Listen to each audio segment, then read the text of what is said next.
So welcome everyone. I wanted to, this is our fourth and final speaker in our series that we're holding for Native American Heritage Month. We have had three excellent speakers up until now in the last month, and this is our fourth, but not our least by any means. We're really excited to have Nanibaa Garrison. We'll go for about, she'll talk for about 15 minutes, giving her overall some oversight of her existing work and what she's focusing on, and then just like the other sessions, we will break into some question and answers. So feel free to join in and raise your hand. Until then, I ask that you mute yourselves for the time being, and then we'll definitely get to you all, allow for you all to participate. And so Dr. Garrison is an associate professor in the Institute for Society and Genetics and the Institute for Precision Health, and the Division of General Internal Medicine and Health Services Research here at UCLA. And with that, I'm going to turn it over to Dr. Garrison. Welcome. Great, thank you, Randy. And hi, everyone. It's great to be here. I'm really excited to be presenting my work today. First, I just want to introduce myself in Navajo, which is the tribe that I'm from in my language. So, Yat Aisha Nanibaa Garrison Yenishia Ashihinishla Do Bilagana Bashichin Torajini Dashache Bilagana Dashanala Toraneshan Danasha. So I just described that my clans are salt people, and excuse me. My first clan is the Salt people. I'm in a webinar. And then my dad's side is white. On my mom's side, I'm from the Salt clan and the Bitterwater clan, and I'm originally from Kayenta, Arizona, on the Navajo reservation. I'm really pleased to be here in Los Angeles and on the homelands of the Tongva people, and I'm really honored to be able to do my work here and to engage with all of you. So I'm going to share my slides. I have a couple of slides to get us started thinking about some of the work that I do, and then hopefully it won't take too long and we can launch into discussion. So my contact information is down below if anybody wants to reach out. A lot of the research that I do is focused on Indigenous peoples' representation in genetic research studies and thinking about how to engage tribes and Indigenous peoples in doing genetics research or participating in genetics research studies.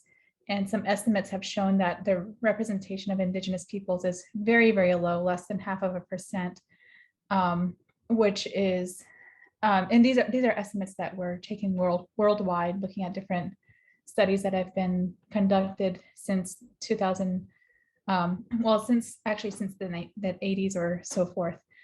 And so we see that there's very little representation of Indigenous peoples. One of the questions that I'm really interested in is understanding why. I got my PhD in genetics and then quickly realized I didn't see a future at the bench doing genetics research, and I was really much more interested in the bioethical dimensions and trying to understand what people think about genetics, what their hesitations are about participating in genetics, and how can we do genetics right so that Indigenous peoples feel more comfortable or empowered to participate. And so some of the reasons for, and this won't be a surprise for many of you here, but some of the reasons for the low Indigenous representation in research is that there's historical distrust from research abuses that stem from stigmatization, discrimination, or broken promises. There's been a lack of perceived benefits to individuals and communities. There's also been a lot of concerns about how the research results might challenge a person's beliefs about where they are from or who they are or what their culture is about. There's also been a lot of research around in areas that are not related to health, social, or economic priorities that a lot of tribes might feel to be more important than participating in genetics research. And more, we're seeing a lot of growth in the Indigenous data sovereignty movement. So Desi Small Rodriguez is also very involved in some of this stuff here. But thinking about how can we exert stronger control over data that exist so that they can be used for secondary uses.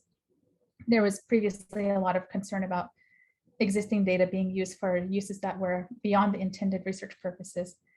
And then we're also seeing that a lot of people have concerns about how data or biospecimens will be handled after research project ends or after a participant's death. So let's see. Some of you might be familiar with the Havasupai Tribes experience with genetic research back in the 90s.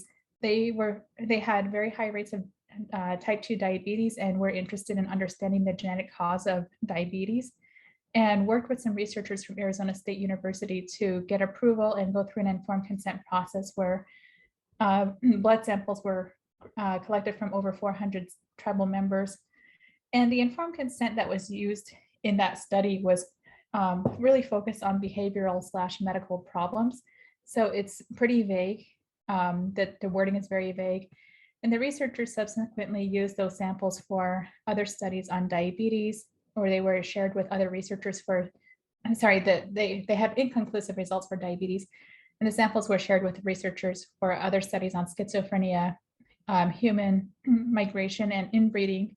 By inbreeding, I'm talking about a scientific measure of how closely related people are to each other. But the way that it was interpreted to the Havasupai was really going against their clan system and their beliefs about how they are related to each other. The tribe sued researchers over misuse of DNA samples. And there was a lot of media attention at the time that focused on some of these ethical issues that were coming out and its impacts on different tribes. The case actually settled out of court. And so the reasons for this were some technicalities, like the timing of when the lawsuit was filed, the exact wording of the informed consent form, and other things. But in the end, a settlement was made in the favor of the tribe, and the tribe was able to have their DNA samples returned in addition to receiving some monetary compensation.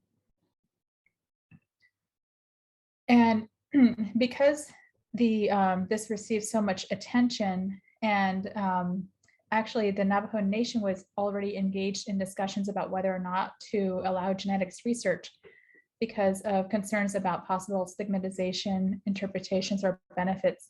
The Navajo Nation has an IRB called the Navajo Nation Human Research Review Board, which I am actually currently a member of. They, at the time, recognized that there were no policies or guidance in place to evaluate genetic research protocols and passed a moratorium on genetic research in April 2002. If you might remember, the Havasupai Tribe, actually I didn't state this, but the Havasupai Tribe filed their lawsuit in 2003 when they learned they learned of the misuse of samples in 2003, rather. So the Navajo Nation has not lifted this moratorium since, and has not come up with a formal policy since the issuance of the moratorium. And the moratorium says that they'll approve it, they'll keep the moratorium in place until such a time that a Navajo Nation Human Research Code has been amended by the Navajo Nation Council. I'm sharing this because I'll come back to this later in the talk, but other indigenous communities also followed the same kind of approach that Navajo Nation took by imposing moratoriums or halting research around different types of studies that people felt were not of benefit to their tribes or to their people. In Hawaii, some Native Hawaiian people also protested genetic research on the taro plant.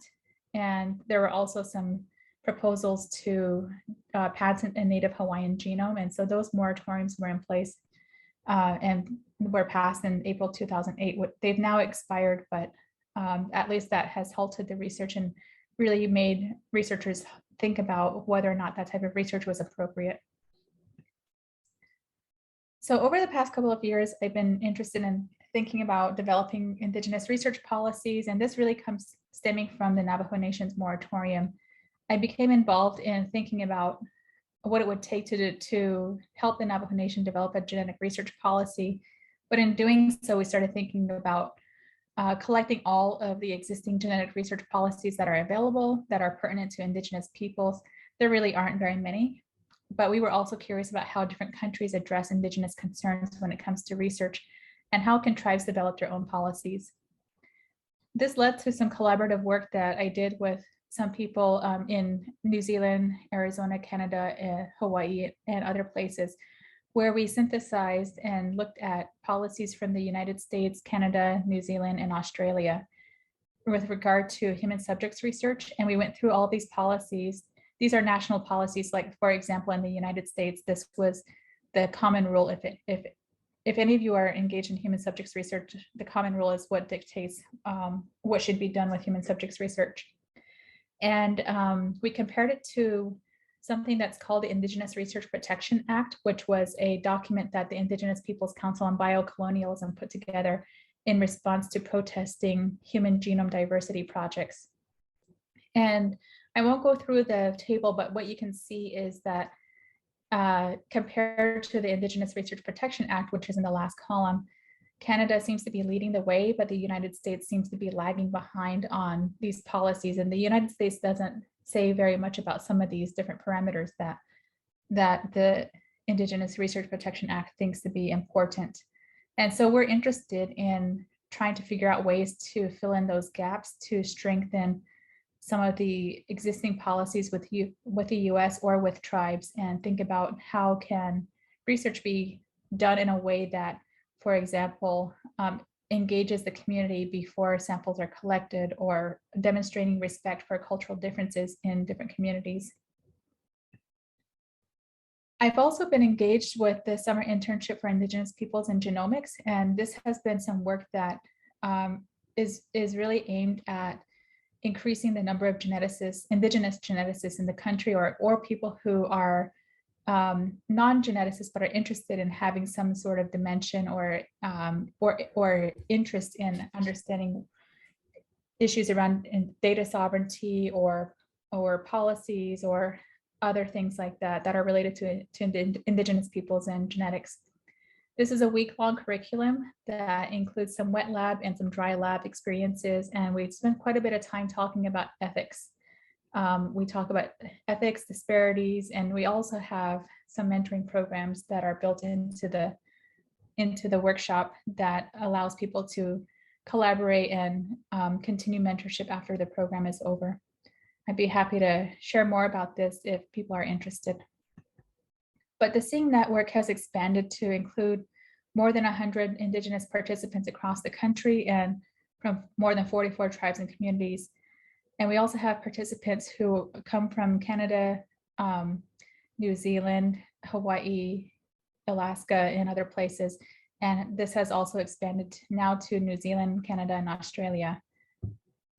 The Singh Network has also really expanded their reach with collaborations to a lot of different organizations that are really focused on Indigenous data sovereignty, data governance, Indigenous peoples conducting research, or Indigenous peoples really engaged in the ethics of doing genetics research.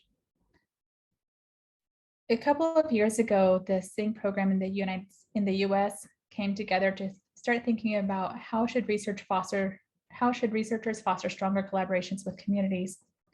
And one of the underlying goals of this was to really push and promote the inclusion of populations from all different backgrounds, with the recognition or understanding that there is the potential to expand our understandings of health and on genetic influences on health. So most of the people who are in the picture are authors on the paper, or are part of the consortium that helped to think through what should go into the paper in thinking about a framework. And many of the people in the picture are doing either genetics research or are doing research related to genetics and policy, or genetics and anthropology, or genetics and social science or sociology. We developed a framework that really situates at its core the importance of sovereignty and research regulation, with an understanding that community engagement is key and must encapsulate that recognition of sovereignty and research regulation.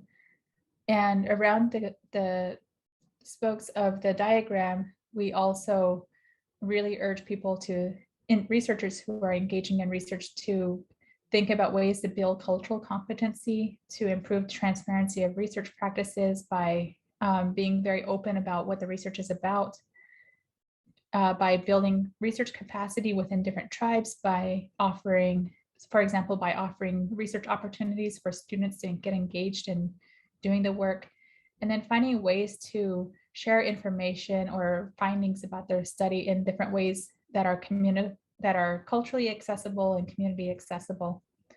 We also have woven in principles of bioethics stemming from respect, beneficence, which means to do good, essentially, and also reciprocity and equity, to make sure that people who are engaging in research are really thinking about these ethical principles as well. So over the years, I've been thinking about different ways of engaging communities in doing different types of genetics research. And this is just a listing of some of the ways that I'm thinking about promoting or encouraging people to do this type of work by supporting indigenous data sovereignty, by doing tribal consultations. And tribal consultations can be a formal process by doing sort of a nation-to-nation consultation. Sometimes when investigators are funded by the National Institutes of Health, which is one of the primary funders in the United States, this actually counts as a nation-to-nation opportunity to engage tribal leaders and doing some formal tribal consultations about whether a research project should proceed and be supported by the tribe. We've also been bringing community members into the research process and allowing them to help with offering interpretation of the research results. And this helps to support the capacity of indigenous scientists and community members to understand the science, to understand how to interrogate the results and come up with some more interesting interpretations about what the research means. We also encourage listening to a range of perspectives, including oral histories, and this is coming up quite a bit in research that is focused also on ancient DNA research, where sometimes people don't really think about the oral histories that we all have and how that might be pertinent to research that's going on, both with people who are living today and with ancestors. We also think about ways, or we encourage researchers to understand hesitations, reluctance, and skepticism of people around genetics research, because sometimes people might be interested in participating, but then have some hesitations. We need to understand why, so that we can create space for all people to feel comfortable and raise concerns. I also just want to quickly add some recent work that I've been doing with the Navajo Nation is to develop research policies. And we have been engaged in doing community discussions to understand concerns and hear recommendations by putting an indigenous lens on Western policies. We're trying to go through all of the national policies that I shared with you earlier and incorporate them into a tribal policy that can really focus on deliberation, priority setting, and ways of protecting cultural norms and beliefs. So these are some pictures of community members and I who have been working on developing a policy. And we've also done quite a few engagements with the broader community by doing surveys and interviews. We've been doing outreach by we've gone on the radio a couple of times and done some live forums for people to listen in on and call in and ask questions. We've presented at conferences, workshops, and we've even done some DNA extraction activities so people can have a better sense of what DNA is and where DNA can be found in a body or in a plant. So this slide is showing some results that's hot off the presses. I apologize, I should have made some more pretty slides, but my colleagues and I just published a paper that came out yesterday in Frontiers in Genetics on perspectives on genetics research. And this is data from a survey of Navajo community members where we've asked many different questions, such as how would genetic research with tribal nations look like? How should it be governed? Who will do the research? Will cultural knowledge be incorporated? What will happen to the data? What types of research would be allowable? And I don't have time to share a lot of the data, but I would encourage you to take a look at the paper. But we did ask people what types of genetic research would be allowable. And the bar chart that you see shows that most people thought that health and disease would be important. research on pharmacogenetics and personalized medicine would be important. And what's interesting is a lot of people thought that ancestry research would be important. I find that interesting because for a long time, people were really against the idea of using ancestry research to look at how people came across the Bering Strait. But now I think more people are interested in things like 23andMe. And so, but people seem to be less interested in migration, which you see a little bit further down in the orange. We also have a couple of quotes that were published in the paper about what people think about the moratorium, importance of health research, respect for Navajo cultural teachings, and concerns about research ethics. And so some people are very conflicted about the Navajo Nation needing to have proper staff, resources, or policies in place. Some people are very interested in genetics research because they're wondering if it's hereditary or caused by environmental exposures like uranium. Many people are thinking about if genetic research were to be allowable, thinking about how to do it in a way that respects both traditional and Western medicine to address illnesses. But there are concerns about potential data misuse, data breaches in confidentiality, and other types of risks that need to be thought about before genetics research could be allowed. So in conclusion, many people are interested but cautious about participating in research. They see some of the larger benefits, and we can see that research studies can identify community needs to address through resource sharing and policy development. And collaborations with community members have been really helpful to really engage them in research and think about ways to lead to larger community benefit. So I'll stop there, and I'm happy to Thank you very much, take any Nanibaa. questions. Thank you for your presentation. Round of applause for all of us who are watching. So thank you for sharing that. And so before I open up for a question from the audience, I had a couple of thoughts and wanted to get your sense of there. As you noted there's emerging work on indigenous data sovereignty and sort of these ideas of how do we protect data in different forms. And I was interested in hearing from you, how does genomic research, in your opinion, differ from, tribal enrollment records or personal income information that can be collected, or social security numbers for native indigenous peoples, or even more culturally specific, the use or commodification of traditional songs, or as you were showing with Hawaiians, that is genomic. I was going to say the tarot. But yeah, could you just give us a little insight on, or do you think it's the same, or is it systematic, structurally a different area in indigenous data sovereignty? Yeah, I think it's both, and it's different, and it depends on what kind of data you have. So if you just have a test tube of a person's DNA sample and that's all you have, that information is not going to tell you very much, because you don't have information about where the person is from, if they're culturally affiliated with a certain tribe, for example. You don't have any information about their health status.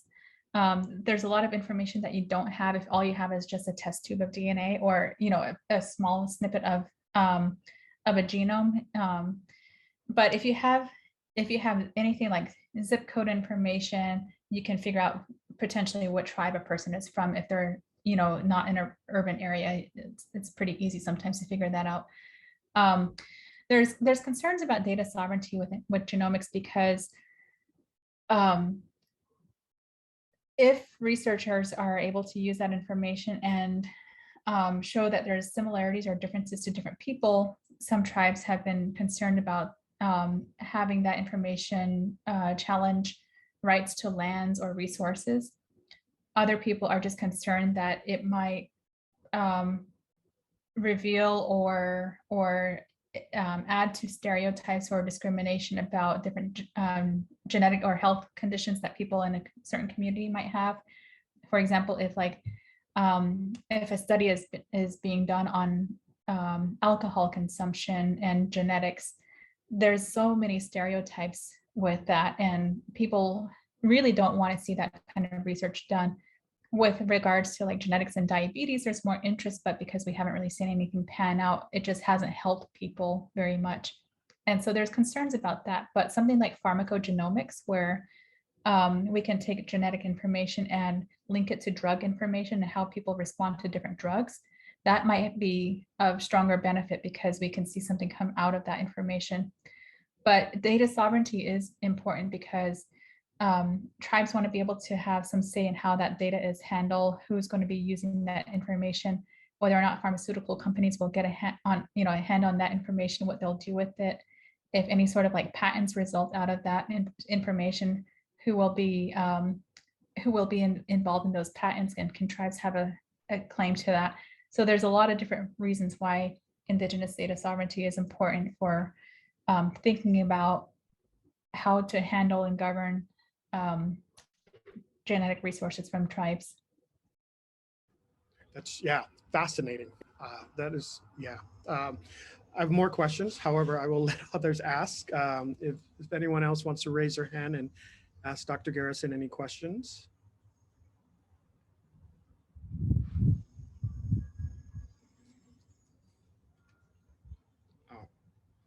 Well, I'll follow up on that because I'm really interested in this. Yeah, in terms of the commodification part, that's again fascinating to me, and seems potentially problematic.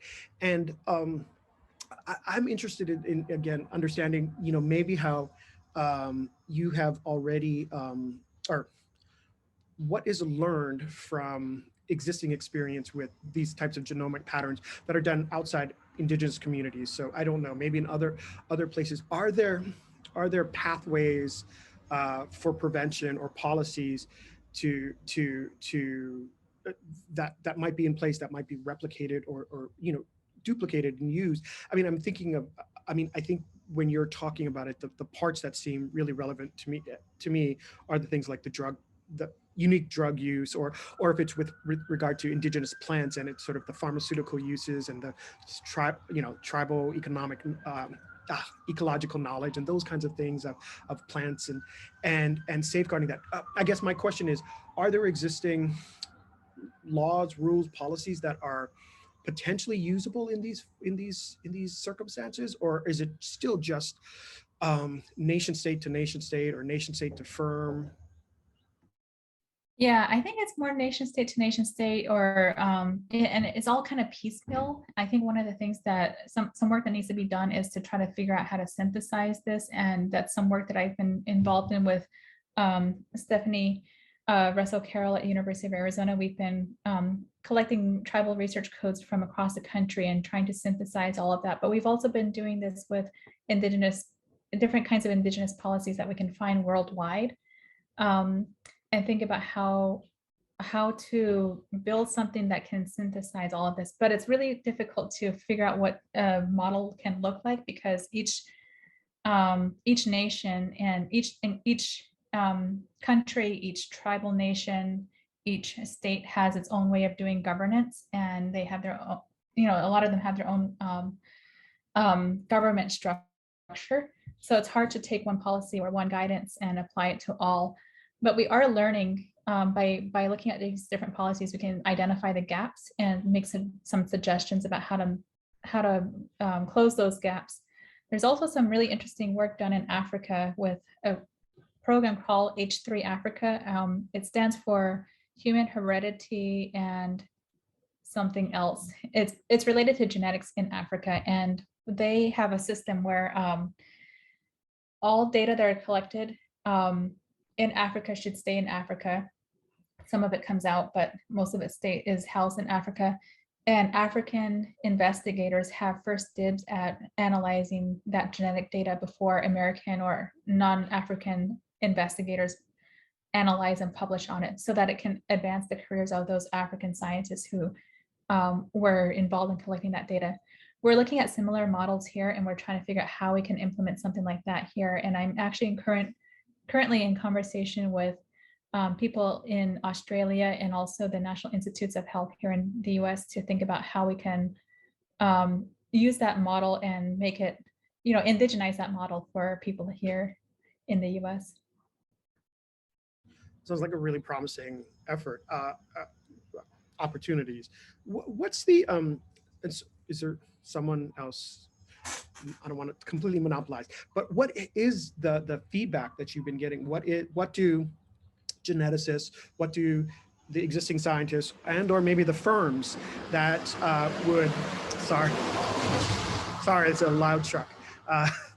What is the response that you're getting from maybe from different parts of the community, non-indigenous, I'm saying, again, like firms, government agencies, scientists, the research community. Yeah, you mind sharing a little bit about that? Yeah, I think that the response has been surprisingly positive. It's kind of like taking me by surprise as well, because I thought there would be a lot of pushback, but because I think there is a model out there with regards to Africa, and it seems to be pretty successful. I mean, there's some kinks, there's always kinks, but there seems to be some interest in seeing how that can look in the United States with indigenous researchers. There are still concerns. People have concerns about, well, do we really want indigenous people to manage all of this data? Do we even have the right indigenous peoples who have the knowledge and the resources to do so? Some people are trying to build those resources. Or should it be housed by a tribal nation or independent indigenous researchers? You know, there's all of these questions that need to be answered, but at least there's interest. And it seems like one of the hard parts is going to find the right people who can build that. Just having interest is not enough. We need to have people to be behind it and build up the platform or mechanism or policy or whatever it might be to help to support that. Thanks. I think Stacy has a question for you. She put it in the chat. Stacy, you want to go ahead and ask it? Sure, I can Great. ask it verbally. I'm just curious, and forgive me if you covered this, just wondering if genetic data on indigenous people is used to determine who can claim tribal membership. And as this, I imagine this might be controversial among tribal members. I was wondering what you can say about that. Yes, thank you, Stacy, for that question. So if any of you have read the book by Kim Tallbear, Native American DNA, I think she really beautifully outlines the limitations of genetic data for tribal membership. The bottom line is that there are no genetic tests on the market or anywhere that can determine tribal affiliation. So you can't take a genetic test and say, oh, you look like you're 50% Navajo and 50%, I don't know, Hawaiian, you know, just putting something out there. I mean, maybe you kind of can infer, but at the same time, you really can't. There is not enough information that gets down to the level of tribal affiliation. Part of the reason is because indigenous peoples have not really been interested in participating in that kind of research. And so a lot of these companies like Ancestry and 23andMe, they don't have enough in their database they don't have enough indigenous peoples in their database to have a reference to compare to. And so if indigenous peoples in the US submit their samples, they'll probably just get something back saying that you look like you're Asian or you might be Native American, but they don't get in, there's not much more granularity beyond that.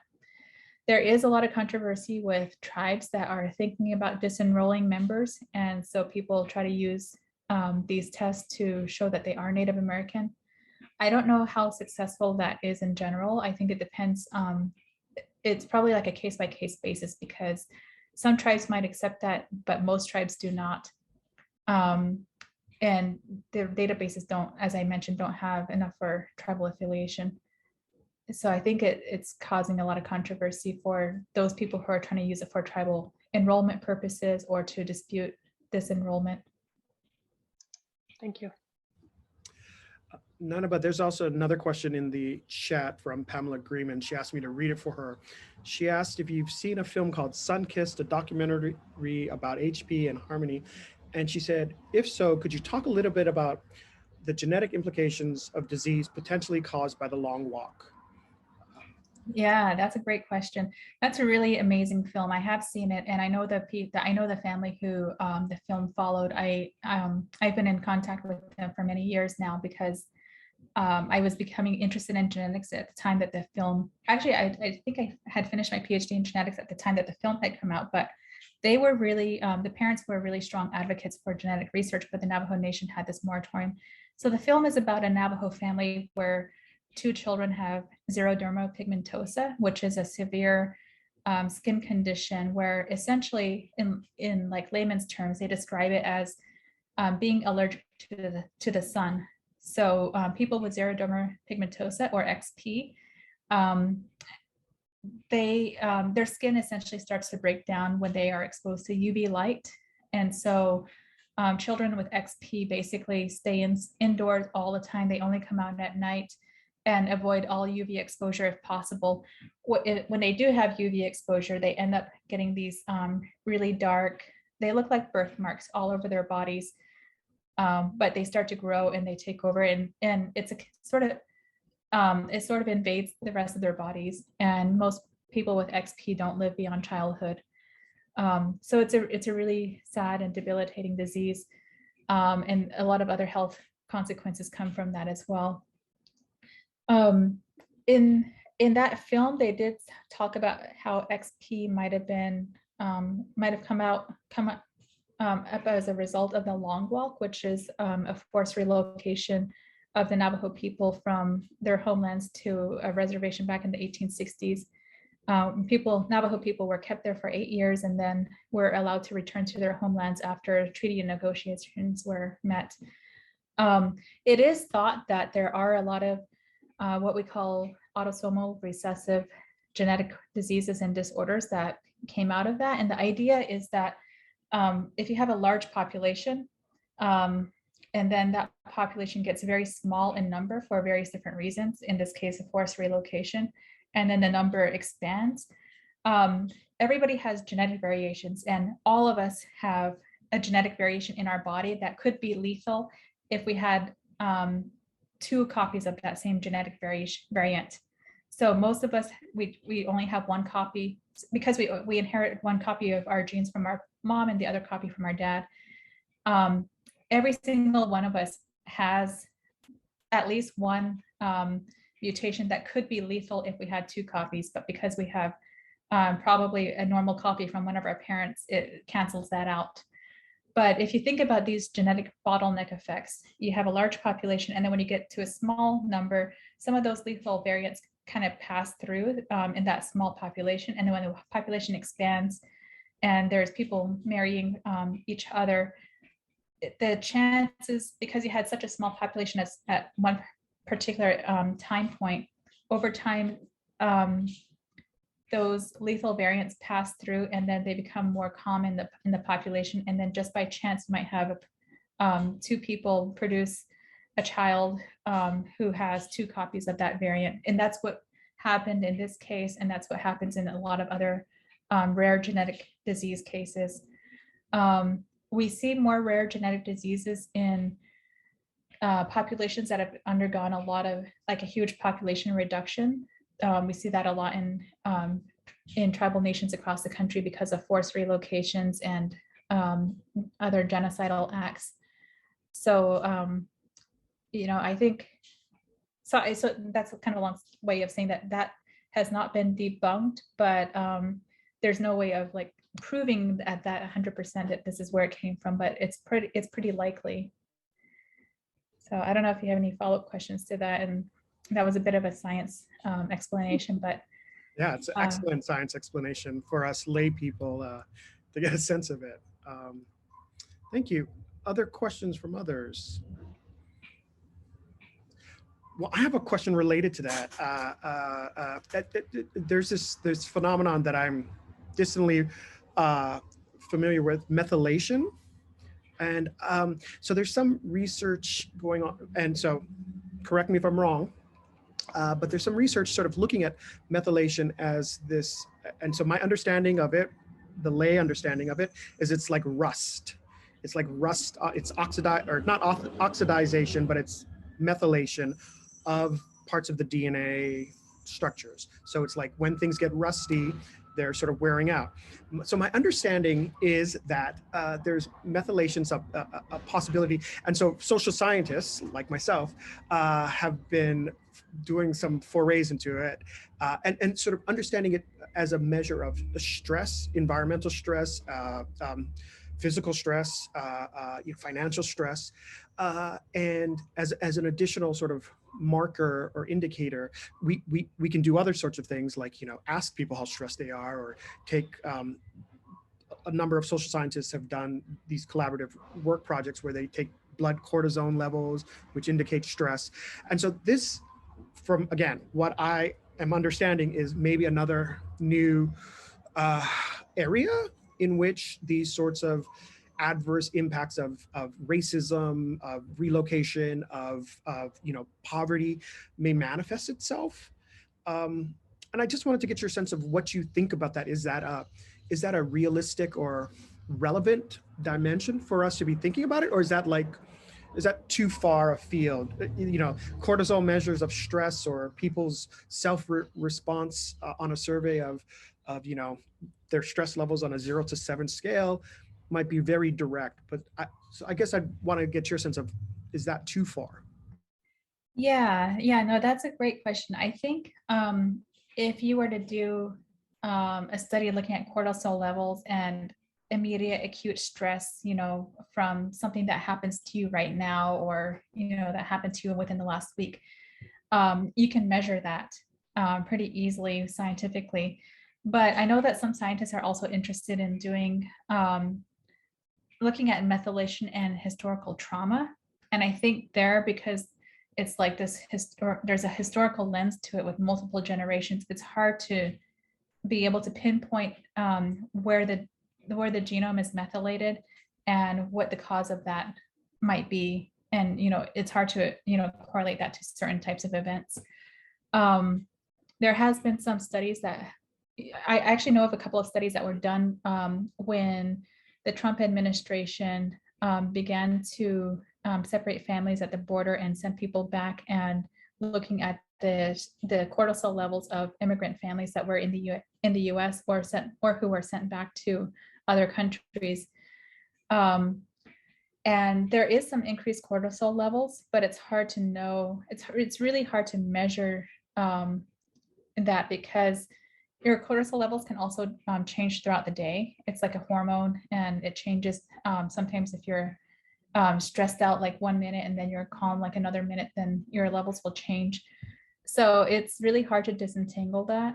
The other problem is when you're looking at methylation, you have to know where in the genome to look. It's like, I guess I really like the rust analogy. So I'm just thinking, like, let's just imagine that you have a big pasture and you have a big metal fence all around the pasture, and some parts of it are rusty, but not all of it are rusty. You have to go around the entire perimeter of that fence to find those rust spots. And it might take you time to do that, especially if it's a large, our genomes are large. So if you think of a large pasture, it's going to take you time to go through. And if you have, a lot of spokes or, rails on your metal fence, you might have small rust spots, you might have big rust spots. And so it just takes time for researchers to find that information out. But yeah, I think there's some merit, definitely some merit to methylation patterns in DNA, and it would be interesting to see if we can see correlations with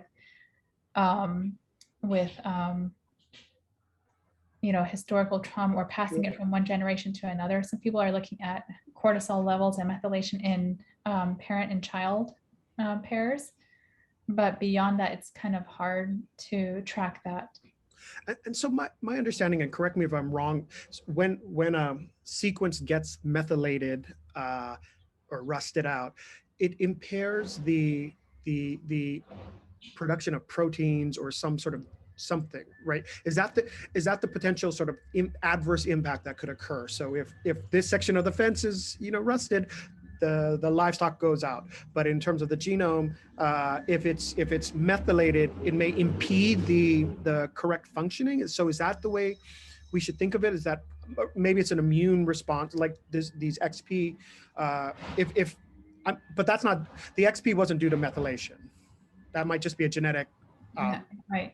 defect or what have you, or something. But could that happen with methylation, for instance? That's a good question. I think if we go back to the fence analogy and the rust analogy, it depends on where on the fence you have rust and how big that rust is. It depends on how old the fence is. So even with our bodies, like every person over time has some methylation in their bodies, and that happens naturally as we age. So we already do have, those rusty spots in our genomes. When you're a brand new baby, you don't have that, but as you get older, you acquire more rust spots, and we have rusty bones. But I think it depends on,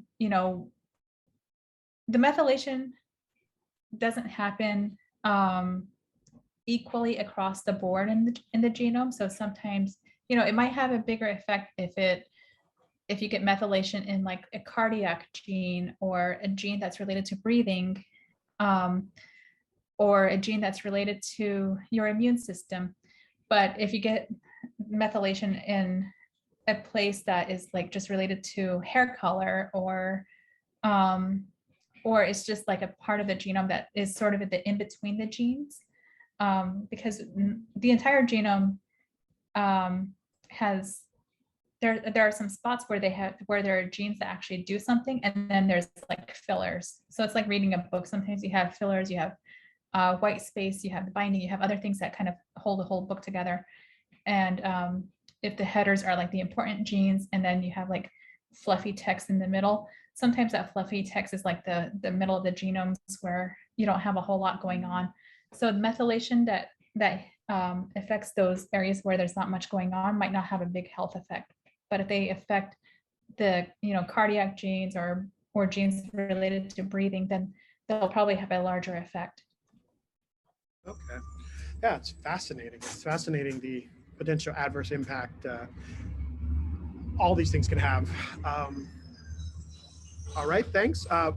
Other people, I've been asking all my questions. Anyone else want to jump in?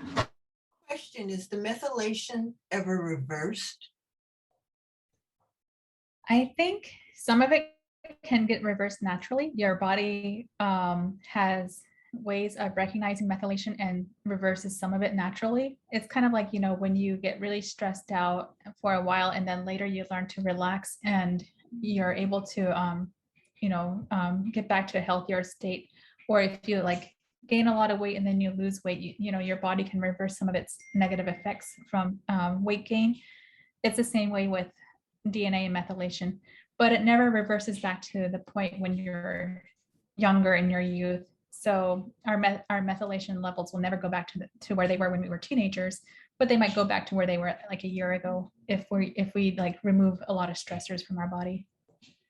Last follow-up. So if children or babies don't have the methylation, then it's not something that's passed on generation to generation, or did I misinterpret that?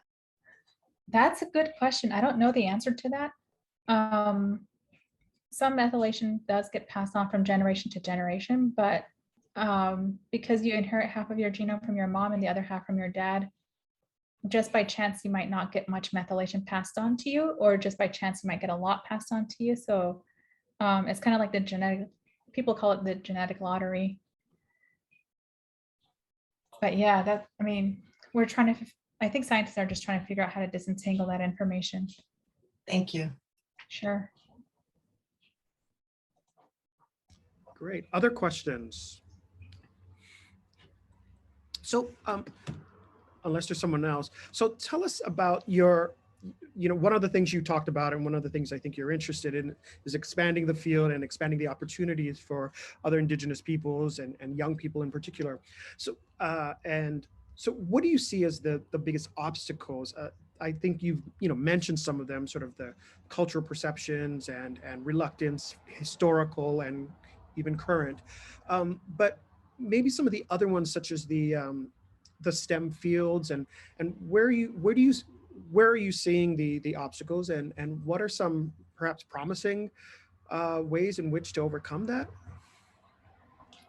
I think one of the biggest obstacles is lack of a ton of funding and not a lot of role models who can help mentor the next generation.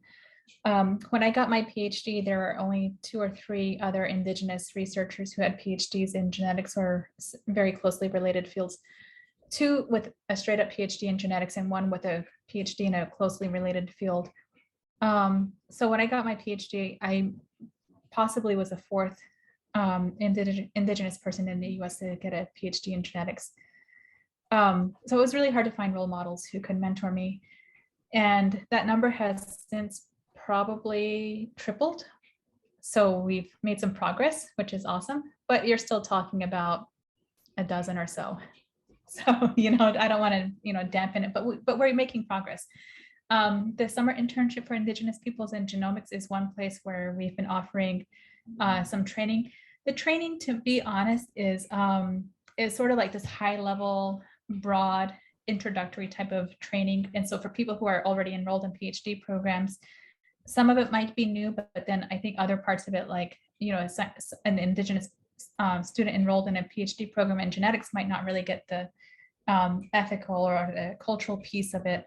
And the program offers a structured way to do bi-directional mentoring and keep people in touch with each other after the program ends. So it's a nice way for people to have these sustained long-term relationships with each other and collaborations.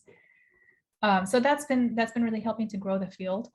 And from that, because there is now this critical mass of people who are trained either as indigenous geneticists or from similar fields who are doing work to build, there's a couple of people from the program who are now building the first indigenous biobank in South Dakota. So this is called Native Biodata.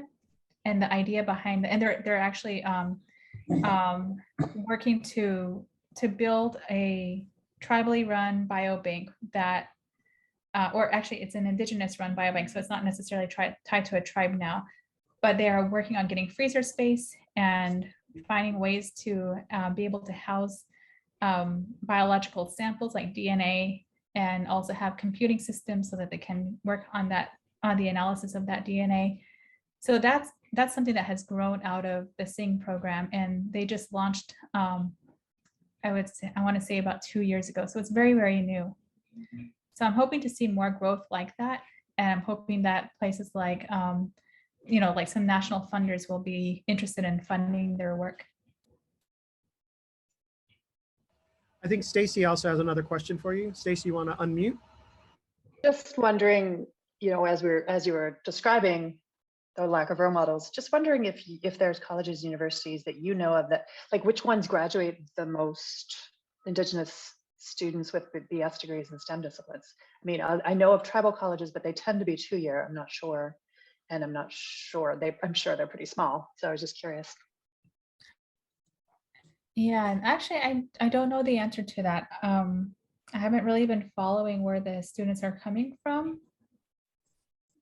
So sorry, I don't know how to answer that. Maybe somebody who's in the field of, I wonder if somebody else on the call might know.